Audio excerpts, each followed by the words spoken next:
नमस्कार विद्यार्थी मित्रांनो, MPSC फोरम या आपल्या एज्युकेशनल चॅनलवर तुमच्या सर्वांचं स्वागत आहे।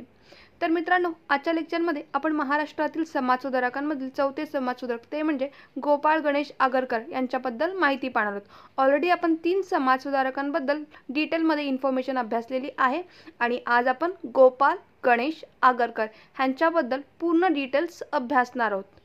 गोपाळ गणेश आगरकर ह्यांच्यावर सुद्धा एक्झाममध्ये खूप वेळा क्वेश्चन्स विचारले गेलेले आहेत, त्यामुळे तुम्ही लक्ष देऊन ऐका। ओके, तसेच आपल्या बाकी झालेल्या सर्व लेक्चर्सची लिंक मी डिस्क्रिप्शन बॉक्समध्ये दिलेली आहे। जर तुम्ही अजूनही ते लेक्चर पाहिजे नसतील तर नक्की जाऊन पहा। तर चला आपण आजच्या लेक्चरला स्टार्ट करूया। तर आज आपण ज्या समाजसुधारकांबद्दल इन्फॉर्मेशन पाहणार आहोत ते म्हणजे आगरकर म्हणजेच गोपाळ गणेश आगरकर। पारंपरिक अंधरूढी चालीरीतींना कवटाळून बसणाऱ्या समाजाला आपल्या विचारांनी धक्के देण्याचा प्रयत्न आगरकरांनी केला। आगरकरांचा जन्म केव्हा आणि कुठे झाला तर आगरकरांचा जन्म 14 जुलै 1856 मध्ये सातारा जिल्ह्यातील तालुका कराड येथील टेंभू या ठिकाणी त्यांचा जन्म झाला।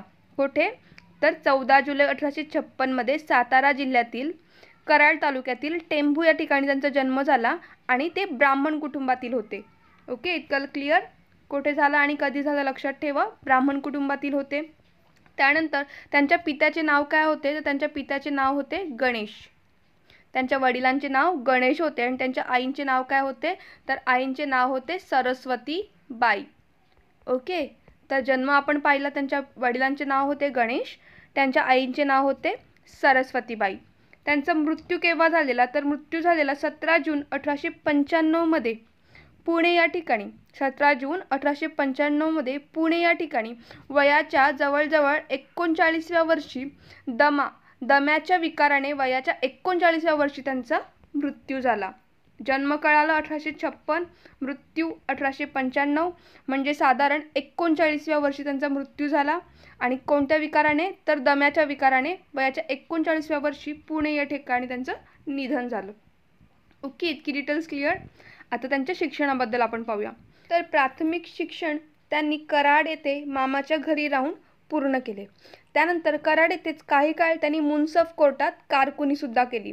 ओके, त्यांचं जॉब पण लक्षात ठेवा, त्यांनी काय काय कामं केली। तर प्राथमिक शिक्षण मामाच्या घरी कराड या ठिकाणीच त्यांनी पूर्ण केले। त्यानंतर कराड येथे काही काळ मुन्सफ कोर्टामध्ये कारकुनी केली आणि मग पुढील शिक्षणासाठी ते कुठे गेले तर ते रत्नागिरीला गेले।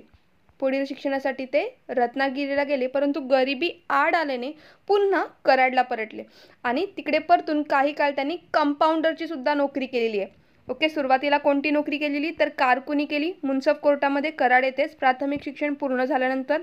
त्यानंतर ते पुढील शिक्षणासाठी रत्नागिरी येथे गेले, परंतु गरिबी आड आल्याने पुन्हा कराडला परतून काही काळ त्यांनी कंपाऊंडरची सुद्धा नोकरी केली।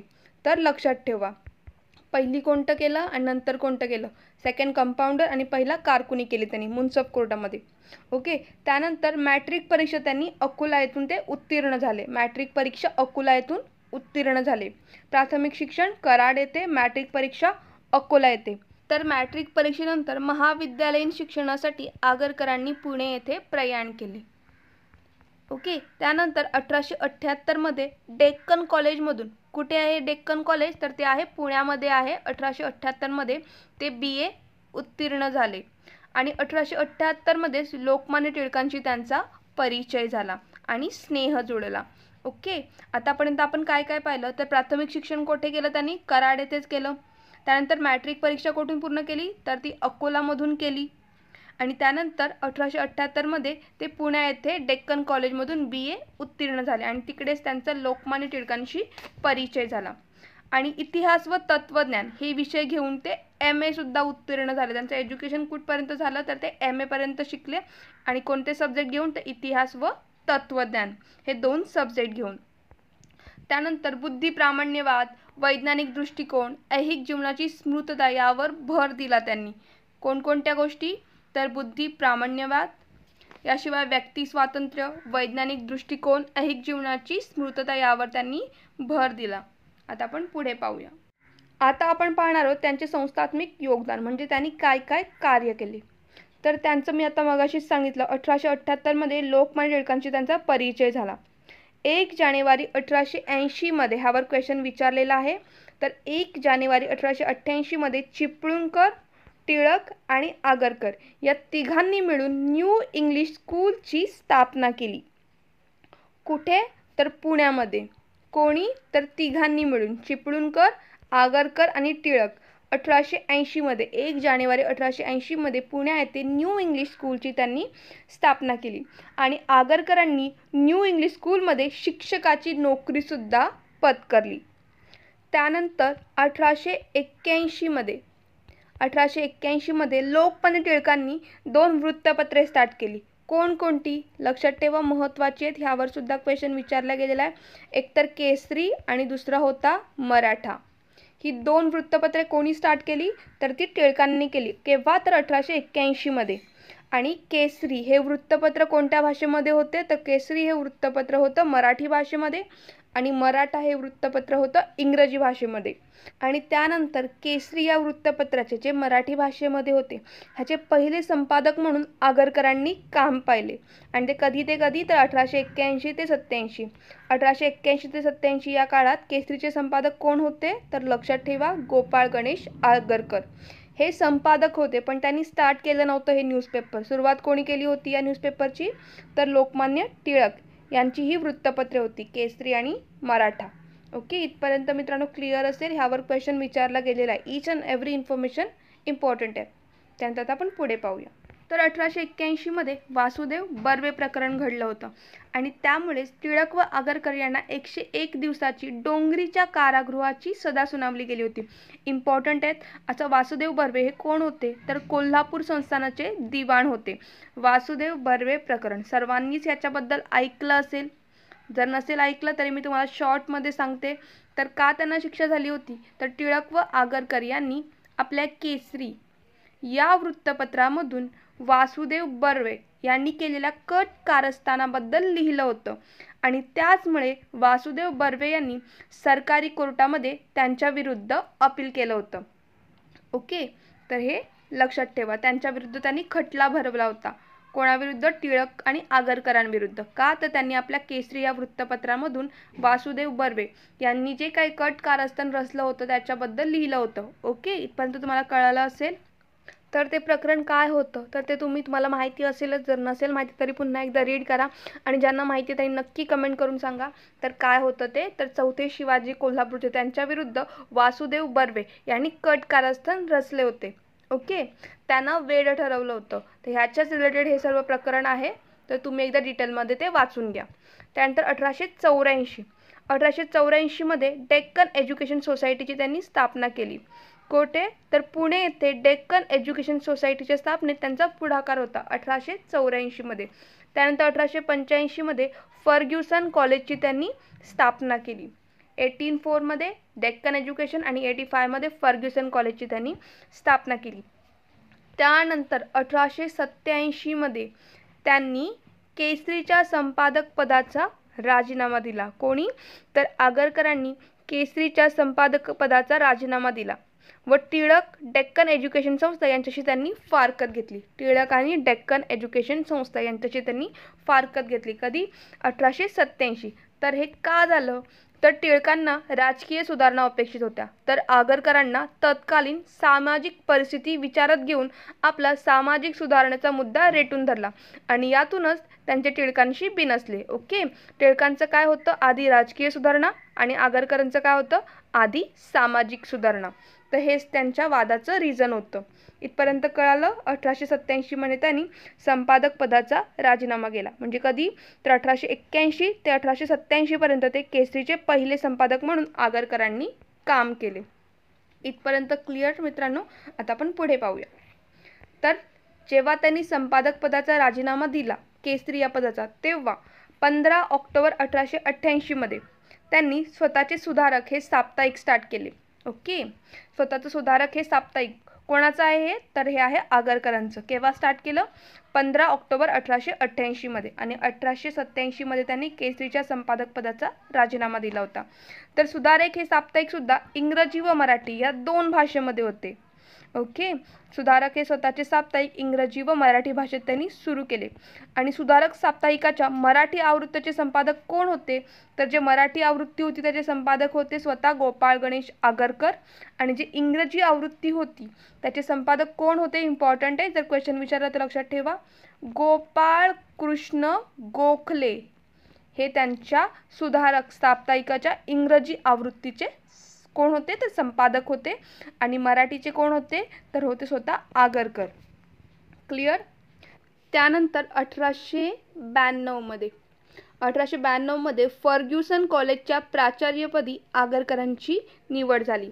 आपण मगाशी पाहिलं 1885 मध्ये फर्ग्युसन कॉलेजची स्थापना त्यांनी केली आणि 1892 मध्ये त्याच्या प्राचार्यपदी कोणाची? तर आगरकरांची, गोपाळ गणेश आगरकरांची प्राचार्यपदी निवड झाली.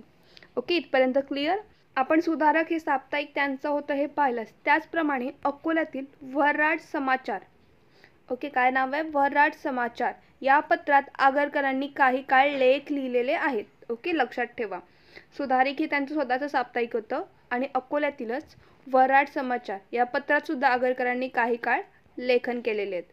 शेक्सपियरच्या हॅम्लेट या नाटकाचे विकार विलसित या नावाने मराठीत रूपांतर केले. हे सुद्धा इम्पॉर्टंट आहे, ह्यावर सुद्धा क्वेश्चन विचारला गेलेला आहे. काय आहे?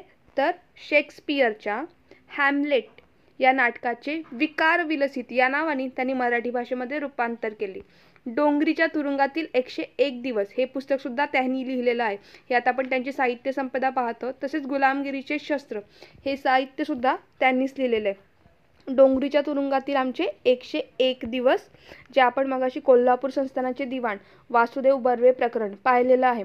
त्याच्यामध्ये टिळक व आगरकरांना 101 दिवसाची डोंगरीच्या कारागृहाची सजा सुनावण्यात आली होती आणि त्याचवेळी डोंगरीच्या तुरुंगातील आमचे 101 दिवस हे पुस्तक त्यांनी लिहिलं. त्यानंतर आपण हे पाहिलं, शेक्सपियरच्या हॅम्लेट या नाटकाचे विकार विलसित या नावाने मराठी भाषेमध्ये रूपांतर केलं. आणि त्याचबरोबर हिंदुस्थानचे राज्य कोणासाठी या निबंधात ब्रिटिशांच्या स्वार्थी वृत्तीवर त्यांनी टीका केली. काय आहे? तर हिंदुस्थानचे राज्य हे कोणासाठी हे निबंध सुद्धा त्यांनी लिहिलेलं आहे आणि त्याच्यामध्ये ब्रिटिशांच्या स्वार्थी वृत्तीवर त्यांनी टीका केलेली आहे. याशिवाय स्त्रियांनी जाकीटे घातलीच पाहिजे या विषयावर निबंध लिहिलेले आहेत. त्यांची साहित्य संपदा व्यवस्थित बघा, क्वेश्चन आला तर तुम्हाला ते यायला हवं. कोणकोणते? डोंगरीच्या तुरुंगातील 101 दिवस, विकास विलसित, शेक्सपियरच्या हॅम्लेटचे मराठी भाषांतर, गुलामगिरीचे शस्त्र. याशिवाय स्त्रियांनी जाकीटे घातलीच पाहिजे हा लेख सुद्धा त्यांनीच लिहिलेला आहे. गुलामांचे राष्ट्र ह्यामध्ये, आणि हा वादग्रस्त गाजला होता, खूपच गाजला होता. त्यानंतर आता आपण पुढे पाहूया. त्यानंतर आता आपण पाहणार आहोत त्यांची काही वैशिष्ट्य. तर इष्ट असेल ते बोलणार व साध्य असेल ते करणार. इष्ट असेल ते बोलणार व साध्य असेल ते करणार, हे सुद्धा त्यांचा प्रसिद्ध असं लेख आहे. काय आहे? इष्ट असेल ते बोलणार व साध्य असेल ते करणार. त्यानंतर राजकीय स्वातंत्र्यापेक्षा सामाजिक स्वातंत्र्याला त्यांनी अधिक महत्त्व दिले. लक्षात ठेवा हे वाक्य, राजकीय स्वातंत्र्यापेक्षा सामाजिक स्वातंत्र्याला त्यांनी अधिक महत्त्व दिले. आणि ह्याच टॉपिकवर टिळकांचा आणि आगरकरांचा वाद सुद्धा झाला होता आणि त्याचमुळे त्यांनी केसरी या वृत्तपत्राचा राजीनामा सुद्धा दिला होता. त्यानंतर हर्बर्ट स्पेन्सरच्या सोशोलॉजी व एथिक्स आणि जॉन स्टुअर्ट मिलच्या ऑन लिबर्टी व सबजेक्शन ऑफ वुमन या ग्रंथाचा त्यांच्यावर प्रभाव होता. इम्पॉर्टंट आहे, नावं थोडं किचकट आहेत त्याच्यामुळे लक्षात ठेवा. हर्बर्ट स्पेन्सरच्या, एकतर नाव लक्षात ठेवा, हर्बर्ट स्पेन्सर आणि जॉन स्टुअर्ट, ही दोन नावं लक्षात ठेवा. तर हर्बर्ट स्पेन्सरच्या सोशोलॉजी व एथिक्स अँड जॉन स्टुअर्ट यांच्या ऑन लिबर्टी व सबजेक्शन ऑफ वुमन या ग्रंथाचा त्यांच्यावर प्रभाव होता. क्लिअर. कोणाचा प्रभाव होता तर विचारला तर लक्षात ठेवा, एकतर दोन व्यक्तींची नावे, हर्बर्ट स्पेन्सर आणि John Stuart Mill. Okay, John Stuart Mill यांच्या ग्रंथांचा प्रभाव होता. आणि कोणते ग्रंथ? सोशोलॉजी व एथिक्स अँड ऑन लिबर्टी व सबजेक्शन ऑफ वुमन या ग्रंथाचा त्यांच्यावर प्रभाव होता.